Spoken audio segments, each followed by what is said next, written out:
And welcome again, everybody, to the RUDIS Wrestling Podcast, episode 152. My name is Jason Bryant, along with Matt Dernlan. Today, we go topical, but a topic that we revisited, if that makes any sense, a couple weeks ago on episodes 141, if my notes are correct, 143 and 146. That was the 75th anniversary team. And as we look at the calendar, we don't have a 2020 to consider. So we said, all right, well, what's going to happen? It's 15 years. Let's do the math. Let's do a hypothetical 90th anniversary team using the same format, lightweights, middleweights, and upperweights. And Matt, that creates a different set of rules, which we actually get to make on this one. Yeah, that's fun. We get to outline the format. We get to drive the narrative. So it should be fun. I had a blast the previous three when we revisited the 75th anniversary team, and I think the 90th team is going to be equally compelling for a variety of reasons. I know for me, jumping into this, I have to avoid recency bias, and I think that's a common thing. But I think you and I are pretty well versed in all these things. So I'm going to try and separate my recency bias with the facts that we feel. And one thing that I think that maybe not as much, I don't know if I'll agree, because recency bias is one thing, but in the 75th team, we're going back and talking about people we never actually physically saw wrestle. Or, I mean, we go back to the guys in the 20s we've only heard of. We don't even have any footage. We don't even have any newspaper clippings or anything like that. Now, we look at this era, we're going from 2005 to 2020, so we're adding on the back 15 years. I've been to every single one of those NCAA tournaments. I've seen every single one of these people win every single one of these titles. So I feel like that recency bias is going to be helpful here because we will remember watching them. Well, you may be a little bit differently because you were coaching athletes. So you may not have had a chance to consume all of that type of data. Like I'm sitting there at the press table watching it and going, oh, wow, or you're getting guys ready. So maybe there's that hindrance maybe on your end. But again, we have actually seen every single one of these athletes compete. So I think that's actually going to help us and maybe create a little bit more tougher arguments because we can go statistically, but we also have the visions of watching these people. It's not just like, oh, I remember hearing about Colat and catching him in the freestyle on the tail end of his career, that type of stuff. So I don't know. I think the recency bias is actually going to help us here in this debate. Yeah, it'll be interesting. Let's jump in and start getting after it. So again, to give you the layout of what it was a ballot of 45 wrestlers, 15 per weight category, which was light, middle, and heavy. And in this case, the weight classes are 125, 133, and 141 encompass the lightweight. So that's what we're talking about today. The 75th anniversary team was originally Tom Brands, Stephen Abbas, Dan Gable, Yo-Yo Utaki, and John Smith. Now, our discussions on the 75th team, again on episode 141, I committed wrestling heresy and bumped John Smith out of the top 5, replacing him with Gray Simons, who was a 4-time NAIA champion and a 3-time NCAA champion in an era where freshmen were not eligible for NCAA championships. Surprisingly, I did not get much blowback for that. I did get a phone call from John Smith in the past couple weeks, though, but it was about something completely unrelated. I thought my life was going to end. He was going to climb through the phone there. So what they did, fans-wise, to select this team it was a fan vote. They took the 15, pick your top 5.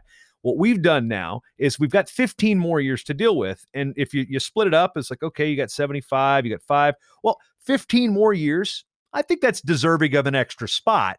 So we are adding a 6th spot. The previous group is now eligible to be reinserted into our 90th team, air quotes there, but will they be? That's the question. So that's how it shakes out. And here's who I have as our combatants. Because right now, again, we've got those. I've put, Brands, Abbas, Gable, Utaki, Simons. We've got John Smith sitting out there. Now, here are the 2005 through 2020 contenders that we are looking at. This is not a ballot. This is where we're going through and nailing them. So we've got 4-timers, Logan Stieber of Ohio State. Then we have, note, Kyle Dake started his first title at a lower weight, but 3 of them were won at the middleweight. So Dake will be included in the middleweight conversation. He won his first one at 141. Surprisingly, no 3-timers in that grouping. No 3-timers in the lightweights in that era. We had 2-timers, Travis Lee of Cornell, Tion Ware of Oklahoma. Those were 2-time champions, 4-time All-Americans. And then we had the following group of 2-time champions, Matt McDonough, Jesse Delgado, Joe Dubuque, Matt Valenti, Kellan Russell, and Dean Heil. There's some interesting nuances about that group too. So Where do we start? I think we start with, does John Smith make his way back into the top 6 now, having gone DNP 2-1-1, or does Logie Bears 1-1, 1-1 just eliminate that from discussion entirely? Well, I think it eliminates it entirely. That's the end of the show, folks. Logan Stieber. And we're done. It's a wrap. No, that's it.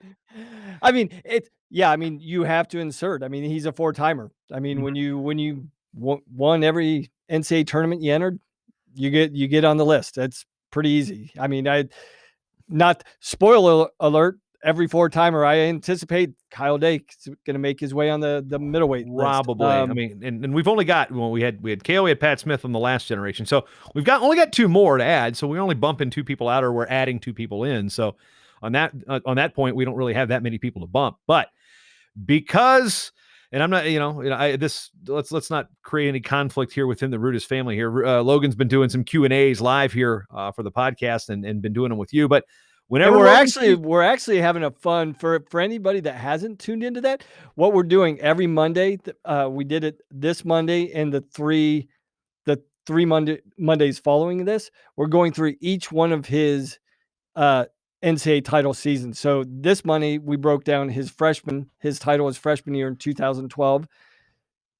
Next Monday we'll be jumping on talking about Title II in 2013. So that's been fun to get his perspective about how he approached it and how things changed from his first title to his 4th title and everything in between. So that's been fun to get Logan's firsthand perspective of his journey to his 4th title.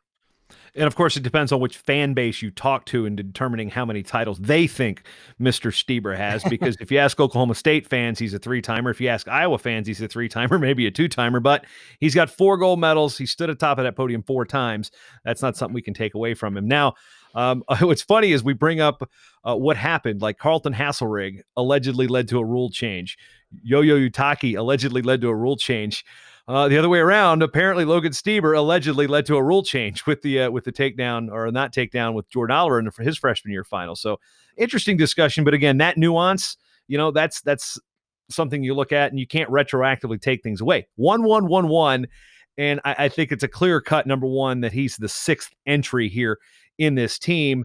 We can revisit if you want to go back to top 5, I think, who does that bump out? Oh, well, does that bump out Brands, Abbas, Gable, or, I don't think Utaki and Simons you can really bump out because they were multiple-time champions. But interestingly enough, this would be the only 4-timer in the lightweight grouping in those 3 weight classes historically. So, again, we've only had 4, so it's not like that extreme. But for argument's sake, his victories were over Jordan Oliver, who went 4-1, 2-1.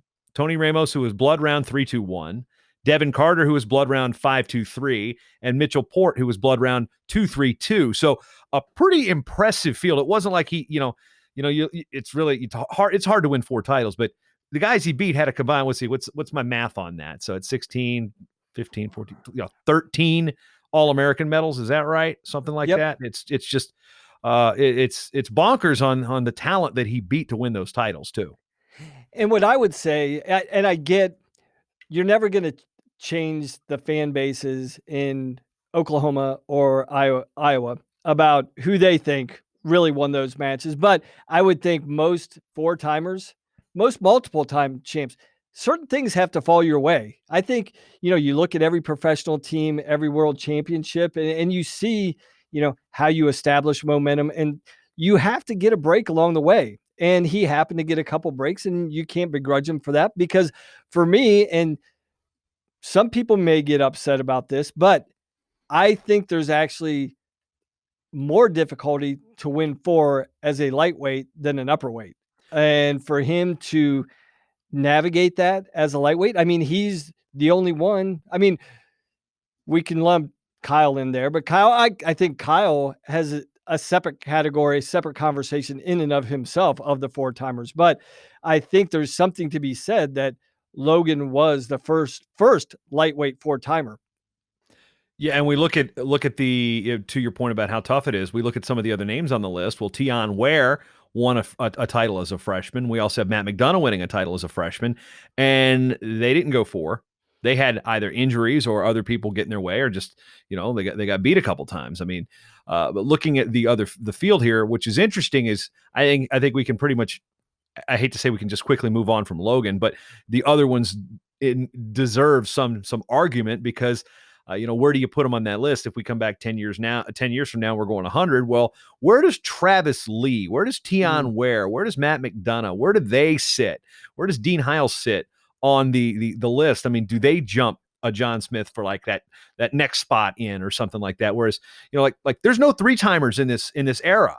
There's no 3-timers. Which is crazy to think when we look back at the 75th team, there's just like an overabundance of 3-timers. And you would think that trend, I mean, if you look at most trends, once people start breaking down the walls of the perceived difficulty of winning multiple titles or winning 4, you kind of see people running through the door. Like once that first person does it, like there's a level of belief because they've seen someone physically do it. But we've seen kind of the reverse bell curve in this discussion on the 90th team. There's not many 3-timers at all, especially in the lightweights. Yeah, we'll get to, there's going to be a run of Penn Staters that right. we're going to get the Nolfs, the Rutherfords, the Roos. We're going to get those guys, the Nichols. But again, we're going to run them up, and those are going to be really fun discussions. But we're looking again. There were no other 3-timers. Now we get down. Travis Lee, 143-13. I mean, that type of win total is nuts. I actually saw him in Kansas City. First time I ever saw him again. Collegiately was in Albany, but I actually covered him in Fargo, wrote a feature on him when he became the first national champion from Hawaii. And I don't know if you remember who he beat to win some of those titles in Fargo. It was Nick Simmons, who was trying to become a 6-time junior national champion across those styles. I think it was 6. Yeah, he was trying to win 4. He's trying to become another 4-timer like Freed. And I think it was 6 total titles. My math might be off. My history might be off. I know that beating Nick Simmons was a big deal for Travis Lee. And I even remember my cheeky cliche headline that Travis Lee lays, Leis, Greco gold on Hawaii. And it was, the Hawaiians brought coolers with the I think they're hibiscus lays that they were soaking in water so they wouldn't like just disintegrate. They had legit Hawaiian lays in Fargo. I thought it was one of the coolest things. And then later to see Travis Lee go 7-1-5-1, beating Chris Flieger, who was a monster in those years, and then beating Sean Bunch. So two of his titles are against 2 of some of the most highly regarded, at least coming out of the high school era, where you'd look at Bunch and Flieger and be like, yeah, those guys are going to be beasts. Those guys are going to be national champions. Neither of them won a title, and Travis Lee won 2 of them from Hawaii. So Travis Lee's always going to be a sentimental favorite to me, because having covered him and being able to chronicle that story, being a first time, that's something that's always close. And then Tion Ware, undefeated in high school, goes 1-6-1-2. And so those 2 guys have, I'll get into Tion in a second, but what do you remember about Travis Lee? Well, I just remember what a phenomenal athlete he was, especially we hadn't seen many guys come from Hawaii. And to see that level of skill and that level of athleticism and then taking it, he was one of those first guys from Cornell that really got the Cornell train rolling in the 2000s. And I look to him as he's one of those guys that started I shouldn't say he started the tradition, but he started the run, was one of the key figures in starting Cornell's amazing run through the 2000s and 2010s. I'll let you kick off on Tion. Obviously, Tion's a guy that I have, a personal relationship, having coached him at the Nittany Lion Wrestling Club and, helping him make a world team, and him following me, him being on my coaching staff at Binghamton for several years. So he's a guy that has, a lot of I've got a deep personal relationship with Tion. He's one of my favorite guys in wrestling. Probably one of my most meaningful coaching relationships that I've ever had. So for me, that's where I was talking about a recency bias. I know for me, I've got to have that separation. And if you know Tion's story, the person he is, the struggles and the hardships that he went through, it just elevates your level of respect for him outside of the unbelievable competitor that he was, the unbelievable athlete that he was. He's a better person than he was an athlete. And if you really know his story and, the personal hardships that he had to navigate at a young age, and to see the person he was and is, it's just amazing, an amazing statement about, what an individual he is. And that's just not talking about his wrestling. You look at his wrestling, his true freshman year, he won as a true freshman. And the thing that sticks out to me is he never liked to cut weight. Tion is probably the worst weight cutter I've ever been around. The worst. And he was like, yeah, I never cut weight. I never cut weight. I was like, nothing. He's like, yeah, my true freshman year, Saturday morning at the NCAA tournament, he weighed in at 138 pounds. He's like, I was 5 pounds over. He's like, I was eating, drinking, whatever I wanted. He's like, I cut nothing. And even when, fast forward to 2011, when he made the world team, I remember the Saturday morning before his best 2 out of 3 with Metcalf. And he had, Tion's always an upbeat guy, always fun, always positive, but he was down in the dumps. I'm like, T, what's going on, man? This is what we've been training for. He's like, oh man, I got to cut hard, coach. I got to cut hard. I was like, what do you mean? I was like, how much you over? I'm thinking like normal cuts, 8 to 10. He's like, I'm 2 pounds over. Pounds, kilos? I mean, there's a difference here. We're talking about pounds, 8 kilo. He was less than a kilo over to make the team. And it was like, that's how much he despised cutting weight, that he thought this was a major pull, that he was going to have to drop 2 pounds the day of. Oh, geez. Matt, you know how I dropped 2 pounds? I dropped my sandwich. That's pretty much how that works. Now, what's interesting about Tion, too, is he was redshirting and then got pulled out of redshirt as a true freshman because Oklahoma had returning All-American Nate Parker. Yep. And Parker, who had started his career at Penn State, was an All-American, Virginia native. And he was disqualified out of a couple matches. I think there was a falling out with him and the coaching staff, and boom. So Tion's in there he was undefeated in high school. I think the only time he lost as a high school age wrestler was in Fargo, and pretty sure, if memory serves, that was to Todd Manili that earned him OW. Yep. I think it was in junior freestyle in that era. But Tion 1-6-1-2, and he beats Dylan Long of Northern Iowa in the finals, and then he beats Nate Gallick of Iowa State as a junior.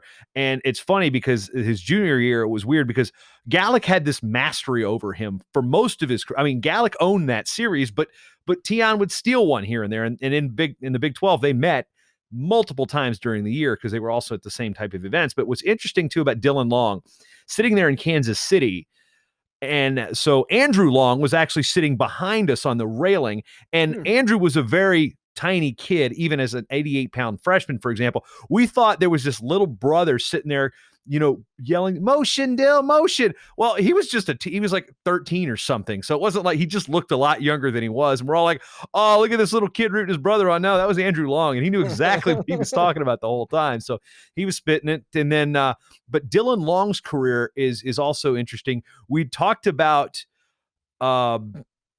the Cleveland State wrestler's name is escaping, Dan Foldesy. We talked about him in the early season and on the uniqueness that he was a 3-time blood round guy. So was Dylan Long. Dylan Long went round of 12, second. Actually, went round of 12, second, round of 12. Wow. So your only placement ever is in the national finals. So that's a unique thing. And Tion going 1-6-1-2, career record 112-15. It's the quality wins there. I mean, Gallick ended up being a national champion.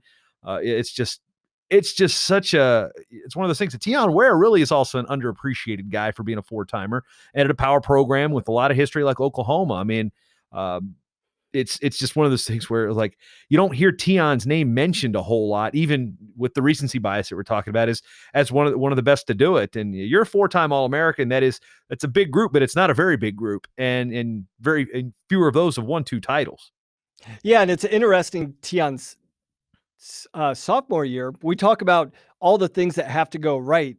Not many people know this. His sophomore year, when he got 6th, he actually wrestled with a broken neck during that year. And not many people know about that. Like Kurt Angle, broken freaking neck. Yeah, he had a broken neck that he wrestled with. I'm like, I was like, why didn't you redshirt? You had a redshirt available, let alone a medical redshirt. And he's like, I had to do it for the team, coach. The team needed me. And I mean, that's the guy he was. Like, there's a level of toughness, and then there's a level of insane toughness. I can't even imagine I have back problems that I cry like a little girl about all the time, that I can't function. And this guy went out and competed at the highest level, literally with a broken neck. And beating Dylan Long in the quarterfinals the next year. It was a national finals rematch in the quarters before he loses by a point in the national semis. Then does the triple dip. Obviously the pain there, but again, that's again a story that if you look at that 6, you'd want to disqualify him. But at the same point, it's wrestling's hard. People get hurt, and that's a broken neck, man. That's Grant Lee's neck brace is going, man, that's messed up.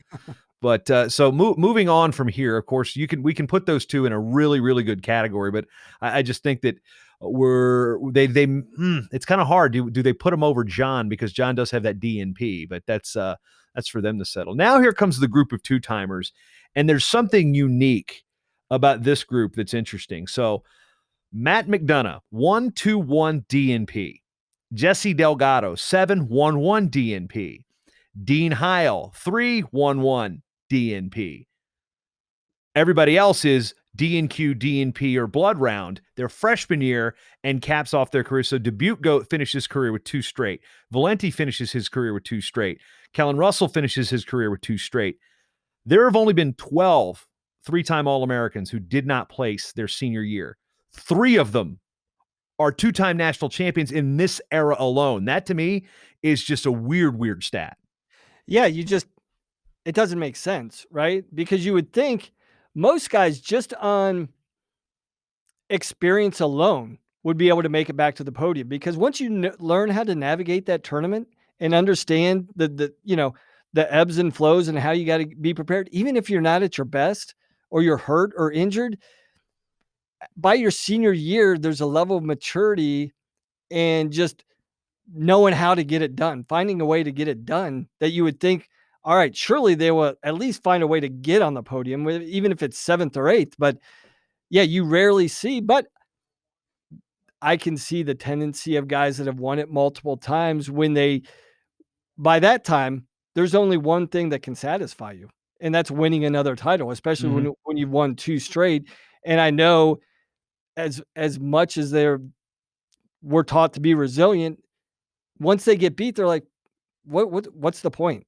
And I know that seems like a foreign concept to people, but when you've won it and that's the only thing that will satisfy you, some guys just say, whatever, I'm done. I'm not speaking for them because I don't know their individual circumstances, but I've been around guys late in their career that had a certain goal in mind, and when they couldn't achieve that goal, they were like, well, it's all or nothing, coach. Whether you like it or not, it's all or nothing. Either I do this, I win it, or I don't care. Yeah, some of the questions about Heil was how the rules changed another guy who had the rules allegedly changed for him. But again, getting hit with a mixer with Chad Redd as a senior was one of the hardest things I've ever seen to watch, because, I mean, you can say things about his style or how exciting it was. Mean Dean was a champion. The guy won matches. The guy knew how to win, and he definitely it wasn't always the prettiest at times, but the guy was ferocious. So not really sure what was very documented about that situation his senior year. He took a couple losses that year, but with McDonough and Delgado, both of them had injuries that they were definitely. Nobody knew what McDonough's injury was until after the fact. It's like, what's wrong with McDonough? What's wrong with McDonough?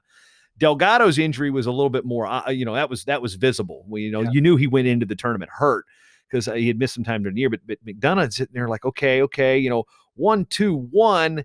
And that 2 was to Anthony Robles, who had arguably one of the most dominant single seasons in this era. And Anthony's not a 4-time All-American, or else we could probably have included him here, because there's guys like Coleman Scott who are 4-time All-Americans, or only 1-time champs, that eventually would win, Olympic bronze and such, that we're not including in this group, which is shows you how great the lightweights are. But to see McDonough go 1-2-1 DNP, that was, and then it comes out later that I think he had a torn labrum. He had, shortly thereafter at the U.S. Open, his arm was in a giant brace and a sling. It was immobilized. So, as it was just one of those things that's kind of, again, heartbreaking to see when you see Dean Heil beat.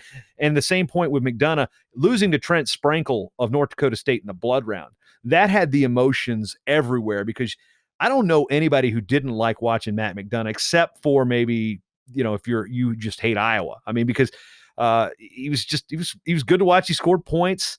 It was a guy who was under the radar in terms of his credentials. Like, people were always looking at Nate Moore as being the guy. Well, McDonough came out there and said, no. I'm the best guy from Iowa that's going to win this spot. So he even had to fight for respect amongst the state of Iowa to be like, who's the guy that should be starting? He won the spot out. And then he performed, winning 2 titles. But on the flip side of that, you got Trent Sprankle, North Dakota State. The guy was like 26. He was married. He was like a biochemistry engineer or something. And it's an All-American for Roger Kish. So you're like, and the program at North Dakota State, you're like, great for North Dakota State. Oh, it's like one of those things. It's like Sam Hazewinkle is not on this list because he's 3.332. I mean, it's that's one of those things where you feel sad generally. Even you don't have a tie to somebody, you're just like, oh, I feel sad. You're happy for a guy like Trent Sprankle in a program like North Dakota State. But that loss was one that I'll always remember because it just is like, man, I feel sad. Yeah. I like Matt McDonough. It's one of those situations. And this may surprise some people, but at the time I was coaching in the Big Ten, and it's surprising. Like, I had similar feelings myself when it came to McDonough and Delgado, because when you see these guys battle, and most of the time beat the tar out of your guy, there's a level of like, I can't stand these guys. I can't stand Iowa. I can't stand Illinois. There's a natural competitiveness in the Big Ten that there's an understanding that you don't really like each other that much, but everybody respects each other. And I remember watching, Delgado and watching McDonough win multiple titles, and then seeing them get injured and their abilities taken away from them. And it's like, I remember looking at a guy like Delgado, and I look at Delgado as like a true thoroughbred. Like, this guy's body wasn't really born to wrestle, but for whatever reason, he ended up, and I'm like, and then you look at a guy with that body style within the Big Ten, and I'm like, how is this guy going to make it do 4 or 5 years, the rigors, the battles week in and week out with, I mean, he had a frail body. I mean, he was a thoroughbred. And when he went down, it was a blown out knee, right? His senior year. Memory serves that. Yeah, I think it was a knee because his scrambling style, the spaghetti wrestling, the head to toe stuff. It's like all right, him and Nico Megalus are going to wrestle. Hold on. Yeah.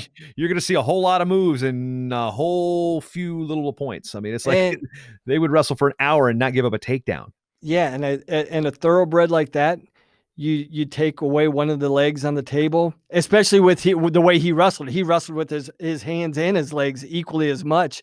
It's like, you can't take away one of those things, with the way he wrestled and think you're going to get the same thing or even being able to manufacture that, because you take the athleticism away from a guy like that and there's not much he can do. And I think that's the other thing that and we've touched on it. There's a level of wear and tear that these athletes absorb, and we're not made to subject ourselves to this, JB. This is an unnatural sport for people's bodies, and to subject yourself to this over and over again, the year-round training, the 30 plus matches a year, in the toughest conference in the country. We've seen it from Minnesota guys a lot. Like, there's been a lot of Minnesota guys that I really, really respected, talking about Roger Kish. I remember my stomach dropping at the Big Ten tournament, Roger Kish's senior year, where he shoots in a shot and you see him drop and let things go. And his shoulder literally, JB, you saw it go from here and drop down to here. And it makes your stomach just drop and sick. And I'm like, this guy's career's over. Like, yeah, and even guys, I mean, when we get to the middleweights and things like that, we can look at Troy Letter's senior year when he got hurt wrestling for Lehigh. And I remember going to the EIWAs that year, and a guy that's now representing the United States as a national teamer in Greco-Roman, guy named John Anderson, who is from Virginia Beach, wrestled Ocean Lakes High School. As a senior, he was a 112-pounder. Here he is out there wrestling Troy Letters as a senior at West Point. And I'm like, whoa, the Virginia guy. But and it was just like, okay, he was a shell of himself, and those injuries kind of, and that's what we're seeing with Delgado here. Now we get to some of the more, wow, I just also made this connection here. We've got Dubuque, Valenti, and Russell. What do they all three have in common? We got some Jersey boys. Yeah, NFJ right there. We got Dubuque, who went, did not qualify. I don't believe he was a starter as a freshman. I could be wrong on that because I didn't really discover Joe until I saw him at the Matttown tournament when it was still a pretty good tournament. Maybe Scott Moore can bring that thing back to a good invitational again, because it was a really good invitational for a while. He goes D&Q 8-1-1. Matt Valenti, finishes his last 3 years as 5-1-1. And then Kellan Russell, blood round 7-1-1, all of them from the state of New Jersey. So it's just, I didn't realize that when I was putting this together. And actually, I want to roll back before we get to these guys. So I know this is a very nuanced statistic. So we've got McDonough, Heil, and Delgado are all three two-time champions and three-time All-Americans who did not place their senior year. To my knowledge, I think there's only one other one of those that we have in the sport. Who would that be? That'd be Zahid Valencia. Stinging trivia question, because he was 3-1-1. It would have been a D&Q. Yeah. So with him, he doesn't have the asterisk that he didn't get to compete. No, his season was over before the postseason. Yeah. But it's in terms of statistics, it's there. I mean, it's one of those weird bar trivia things you could throw out and try to win a beer from Randy Lewis or something. It's similar to like a Kevin Randleman type situation, right? In his senior year. You would know one better than that, because Randleman was slightly before I really started covering or getting into college wrestling. So I know a little bit about the story, but you being the Ohio guy would probably know that better than I. So yeah, I mean, these guys on this list, I mean, what's fun about this conversation, Jason, is that we get to revisit the greatness. And even though a lot of these guys probably will not make it on the 90th team here that we're talking about, it's great to think back and revisit like each one of these guys and how unique they were. I look at Kellan Russell, and this guy, in my mind, against guys I coached against, this guy was just the ultimate winner. He knew how to win. And there's not a lot of depth in that statement, JB, but there's guys that just know how to win. They've been through so many battles. And that's what I was kind of referencing with some of those guys that didn't place their last year. Like, man, when you get to a point, you just figure out how to win in certain situations. And that's what I always respected about Kellan Russell. The other thing I'll remember about Kellan Russell is making light of myself. So I was the recruiting director at Penn State and the head assistant. And when I was there, Kellan was on my radar. I ended up shifting more towards Molinaro, which worked out well, and we made that choice. Nice humble brag there, Matt. Humble brag. But what I'm saying, this is going to be embarrassing. You're going to get a kick out of this. So I knew how good Kellan Russell was. I'm like, man, he or Molinaro, we get one of those guys. It's going to be a great pick. And so we ended up deciding to shift our focus into Molinaro away from Russell, because we just, for whatever reason, we didn't think we had as good a shot. Well, we had a great shot, because after the fact, I found out, after the national signing date, I found out that Kellan Russell had a twin sister. And you know where his twin sister decided to go to school? Penn State. And so, yeah, and I had no idea. And right now, John Ostendorp is pretty pissed off because Spencer Lee's twin sister goes to College. Right. So I look back on one of my biggest recruiting regrets, and I'm not saying, like, obviously he went to Michigan and had a great career, and that was the right decision for him. And I like to think, JB, that he would have never come to Penn State. But in the back of my mind, I'm like, wow, you messed that one up. That was a fail. That was a fail. And then in 2009, 2008? Was it 2009? It was 2009. Kellan Russell beats Frank Molinaro for 7th and 8th. Right. Frank was a wild card. Was an at-large that year. He was the only All-American from the at-large pool that year. Yeah, and he came into the tournament with the losing record. What's also interesting is looking at those draws. Kellan Russell coming through had lost. He lost on the top side to Ryan Prater. This is the year Ryan Williams from Old Dominion made the finals, and that top half had fallen apart because Ryan Prater pinned Kellan Russell in the second round. And then Williams beat Prater, and then Williams beats Crom. Williams makes the finals to take on Jaggers. The year before, it's Jaggers that knocked Kellan Russell into the consolation round. Actually, it was been his freshman year, actually, in 2007. I was just looking at it. And then Cody Cleveland from Chattanooga beats Kellan Russell to place. So we've got a blood round. And I remember that era. I was still at Intermat in the last part of 08. And I saw Kellan Russell and his family at Lehigh a lot that year too, because Lehigh was really a close drive. It was about 80, 90 minutes. So I covered a lot of Lehigh duels because they always had a really good schedule. And I fell in love with Grace Hall. So that was, looking around and kind of trying to read the room a little bit. And when you see recruits sitting there at Division I wrestling matches, you're like, okay, is there something here? So, it depends on, I don't know. Did he have a triplet that went to Lehigh perhaps? I don't know. But we'll have to, I think there's always connections there because Pat wrestled at Blair, and Pat had always had a really good, strong relationship, obviously to this day, with Buxton. He's the coach of the Lehigh Valley Wrestling Club, the RTC. I'm not sure what they've renamed that would have been the Strobel era at that point. But still same. There's been a tie between. I mean, go back to Lieberman's. I think didn't they wrestle at Blair? Yep. And Chris Ayers went from as a PG at Blair to Lehigh before he went there. Now, and it's funny because we've got I just remember hearing so much about Kellan Russell his junior year when he finally won a title. But there was so much misinformation. It was like, oh, he's never been an All-American. I was like, were you guys paying attention? He was 7th last year. For some reason, his junior year, everybody forgot he placed the year before. I'm trying to correct everybody in the ESPN truck. And there were some personalities that tend to do things around nationals that kept getting this wrong. I'm like, look at Google it. I mean, so there's that. Now, Kellan did eventually get his 2 titles too. By the way, Kellan Russell now has, let's see if I figure this out. He has 7 Big Ten championships. Do you know why? No, fill me in. He won 4 Big Ten titles. Okay. He also now possesses Royce Alger's 3 Big Ten titles. Because in Budapest in 2013, the training partners are out at the hotel for the World Championships, and I'm over there. I've got a couple beers in this, well, more than a couple beers in this box that you can get like 5 beers for like 12 cents over there. So we're sitting in the lobby just BSing, and of course Royce is kind of holding court, and he's trying to bet people they can't gut him. And at one point he comes out of the bathroom and just basically his skivvies trying to get Jimmy Kennedy to turn him and for like $50 or something. It was high quality hilariousness. I've got a pretty incriminating picture of Royce that I am still holding over his head. Well, prior to this, before we get to the point where Royce isn't wearing clothes, Kellan Russell and Royce are sitting across from one another at this. There's like a table in the hotel lobby.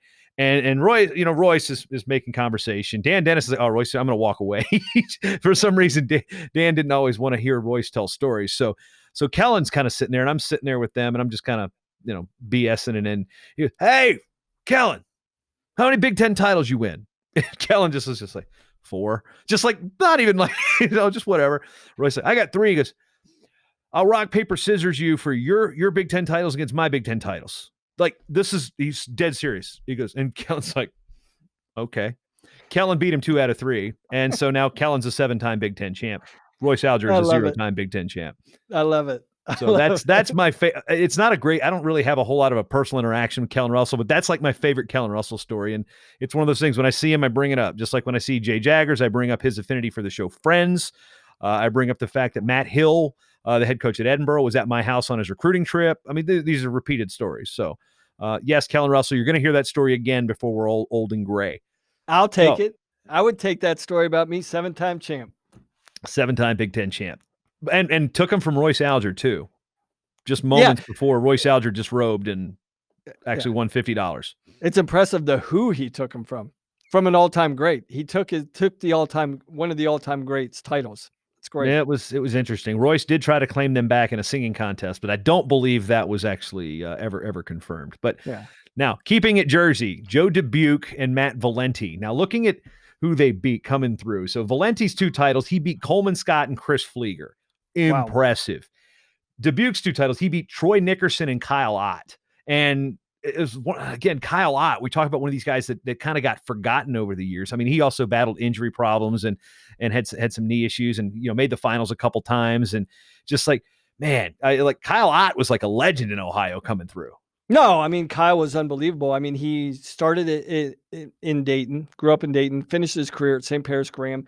He's a guy I helped, and at the time I was coaching with Jeff Jordan, helping run his state champ camps. Kyle was always one of my favorite guys and a guy that I always worked out with. And the unfortunate thing about Kyle, I think people remember his senior year, he had knee surgery, went under the knife. They actually, coming out as they were suturing up the surgery, they nicked a blood vessel, which started bleeding out, which essentially killed all the tissue around his knee. And so they literally, this is one of the grossest injuries I've ever seen. And it stemmed from post-op. It basically killed all the surrounding tissue on his knees. And they basically had to cut a baseball size hole of skin around his kneecap and do multiple skin grafts to try and heal the knee. So he was never the same. I think his range of motion was maybe around 70% throughout the entirety of his college career. And it's amazing to think that he could still, because you think about how fast and how explosive Kyle was. Half of that, a big portion of that was taken away in high school post-surgery. And for him to battle through those things and make it to the NCAA finals twice, and to see where he is today, he's a doctor now. So all things considered, Kyle did all right, but he is a guy in my mind, but again, that's circumstance. Like, you got to have the right things happen to you. And, something goes wrong, the guy nicks a vein on the way out of a surgery and dramatically alters the shape and direction of your career. Yeah, and that's the story I didn't know. So we've gone from an extremely goofy story to an extremely serious one. You got all sorts of emotions here on the RUDIS Wrestling Podcast. Then we get to Joe Dubuque, who, he you want to talk about a guy that's really still relevant with his coaching at Princeton, and has always been a guy that's got that little Jersey swagger to him, even when he was in Indiana. I remember when he coming out in the mat in the finals with his hair all fluffed out and just this walk of the badass, just chest all puffed out, just like, yeah. I remember seeing him walking down the street in Oklahoma City. I think it was Oklahoma City, if memory serves, and just walking, chest all puffed up, like, yeah, I just won a national title. What up? I'm ready to throw down. So, and then he beating Troy Nickerson is just, and Troy was like Wonder Boy coming out of high school too. So, he's coming out. He was a 4-time All-American, had a national championship, and it's like, man, that just the quality of this era of 25-pound finals, and then it was one of those early years when I really started to appreciate what I was looking at. And it was just like, man, Joe Dubuque, I think, is a 2-time national champ. Again, we're kind of grouping him into, we've talked about guys that really their careers are kind of, I think they're underappreciated. I think Joe Dubuque's two national titles are underappreciated. I think Matt Valenti's 2 titles aren't talked about enough. I mean, look at the guys he beat. He beat Flieger, and we just talked about how good that win for Travis Lee was over Flieger, and then Coleman Scott. And what was basically he rode the piss out of Coleman. I mean, he was just, his mat returns were just boom, boom. And I think in turn, knowing what Coleman had to go through the previous year, and then when he pinned Joey Slayton the next year, I think the emotion from Coleman's win over Joey Slayton was carried over from just getting ridden so badly the year before against Matt Valenti. Again, Coleman might be calling me after this show comes out too, and have some choice words for him. But just those two two-timers also will always resonate, because I'll always remember, like, Matt Valenti, man. I remember him coming out of high school in New Jersey. We went to the Scholastic Duels one year, which used to be in Battle Creek, Michigan. And this was monster teams. Like Christian Staler wrestled Matt Valenti in like a war at 112. And then you had guys in that, Alex Sertzis was in there in that I mean, these were hammers. It was a really select group. You only had one team from a state, maybe you had 2. Pennsylvania had 2, New Jersey had 2, and then Kish was out there too. I mean, I know that we took a team, and Chael Sonnen was actually coaching the Oregon team that year. Really? And he talked themselves into, so the coaching staff, and I'll go into a little side note about this story real quick before I go back to Valenti, is so we're in the seating meeting, and the coaching staff for Team Virginia was a guy named Teddy Evans, who coached at my high school for a little bit, and then he was over at Kempsville, and then a couple different places in Virginia Beach. Daryl Weber, who we know, he was assistant coach at the time at Christiansburg when Kevin Dresser was there.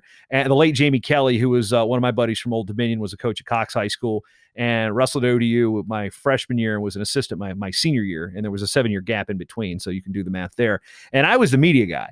And we go into this, it was an interesting staff, all in their 20s. We go into the seating meeting, and Oregon had like 8 or 9 state champs. And we're waiting for everything to get started. I think one team was slow getting in because it was just tough to get to Kalamazoo or Battle Creek, where it was near Kalamazoo, I think, geographically challenged here. And then we're going through the seedings, and of course, PA, we're going to separate the PA teams and the Jersey teams because they're loaded, even though they're 1 and 2. Well, Chael's in this room, and I didn't know his shtick. I didn't know his deal. I knew he was an All-American Oregon. That was the extent of my knowledge of Chael Sonnen. He sits there and he gets up there in the seating meeting. He's like, well, in the state of Oregon, we don't leave the state line unless we expect to take gold. He sat down. So they seeded Oregon 3rd. Nice. We beat them 49-12 for 7th place. So that was so again, and that was where I first saw Matt Valenti in a folk style situation. I'd seen him in the freestyle side of things, in that age group, because that was all underclassmen. That was 9 through 11. So and then seeing Valenti was just so good, so fast, and then I think his style, he was so different. I think he was probably one of the most, I don't want to say dynamic in terms of like different. What I'm saying is he was a chameleon. He could wrestle you hard and slam you down on the mat, or he could be super slick and quick. I mean, it was like he was like almost the perfect wrestler in so many ways. And those are things I remember about him. And sadly, 2 titles isn't going to get you on this team, Matt. And it's the thing. This is the recency, where the recency bias comes in here, is how much fun I had watching these guys and being able to look at them in high school, now follow their careers. And that's why I think I kind of fanboy out a little bit when I understand, like, Joe Dubuque's always been a great guy to me. Valenti's they're great people to me, but I've also, they gave me something that to remember them by, that isn't just them being great people too. I remember their finals. I remember their high school matches. It's just, Valenti, Dubuque, Kellan Russell, 3 2-time champs right at Jersey right there. Here's the Jersey argument. They're going to come out of the woodwork going, yeah, lightweight you, or whatever the heck you want to call it. But it was like, I just smile talking about this so much, because I just those memories those guys have given me as a wrestling journalist have been phenomenal. I'm saying a lot of words about them. I don't think there's enough words I can say about what they've actually meant to the sport of wrestling. And again, here we are saluting them, and they don't get talked about enough, in my opinion. Yeah, and for me, it's fun to talk about this because now I can appreciate what they're doing. In the moment while I was coaching, you see what's happening, but you're focused on your guys, you're focused on your teams, and you don't get caught up in what's going on everywhere around you. You just drown out the noise. But it's fun for me now that I'm out of coaching to look back and appreciate what those guys were doing at the time. And like you said about Valenti, Matt was so impressive because he was like, pick your poison. How do you want me to beat you? You want to stuff me in a phone booth? I'll beat you up in a phone booth. You want to dance? You want to dance and wrestle slick? I'll beat you that way. And that's a rare individual that can wrestle both styles and is equally comfortable there. Like, I can wrestle outside, I can wrestle inside, I can wrestle in tight, I can wrestle underneath. If I need to ride you to beat you, I'll ride you to beat you. So he had such a dynamic arsenal that wasn't, I don't think, necessarily appreciated in the moment, or even in this day, but he had such a unique skill set as an athlete. Now, here's some 4-time All-Americans that didn't quite hit the list. So I'm going back, and like I said, I'm looking at my 4-time list, which I believe going into this year, we had 147 4-time All-Americans. Now, just the lightweights. So if I go back through, I haven't updated it for 2020. So that's one thing that I am kind of shorting the class of 2020 on this list, because I've got to go in and add them to my stats, because those, as we talked about last week, the All-American honors, they are valid in this sense. So let's go. Nathan Tomasello, 1-3-3-3. That's pretty good. Let's keep going. Nashon Garrett, 3-2-5-1. Cody Brewer, 7-8-1-3. We've mentioned Logie Bear. Nico Megaludis, 2-2-3-1. We keep going. Let's see, where we find Tyler Graff, 5-5-3-2. These are 4-time All-Americans that in this weight category. Again, we're not talking. Angel Escobedo, 3-5-1-4. I mean, how many national champs have I named off so far? Every one of them. Troy Nickerson, won a title. 2-3-1-4. Coleman Scott, 8-3-2-1. Sam Hazewinkle, 3-3-3-2. Nick Simmons, 7-4-4-3. Travis Lee, we've actually mentioned. So I'm going back through. Johnny Thompson, was actually eligible because he was 04. So that's where we kind of close up. Johnny Thompson was one we didn't mention, who at 2113.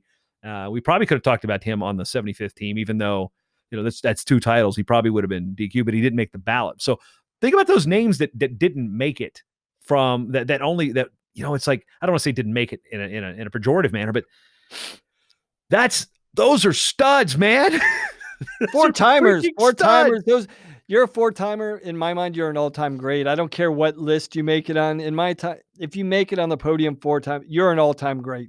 What I should do is actually go through and list all of the 4-time All-Americans by this weight category and see how the weight classes, where the distribution is, where the most of them are.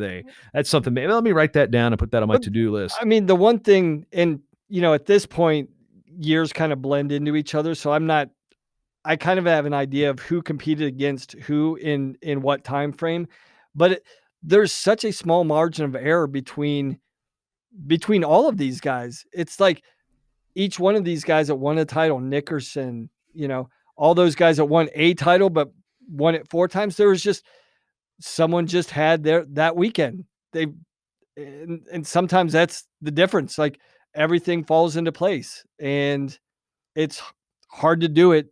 And it's hard to do it multiple times when there's so much concentrated talent and so much margin of error. And with all these guys, it would probably be interesting to look back and dig back into the brackets, like breaking down stylistically, probably it wasn't about the seeds. And we talked about this previously, like when we were projecting and forecasting the NCAA tournament, especially like at 184, we're like, seeds don't matter. Like there's 10 different guys that could win this weight class. It's all about matchups.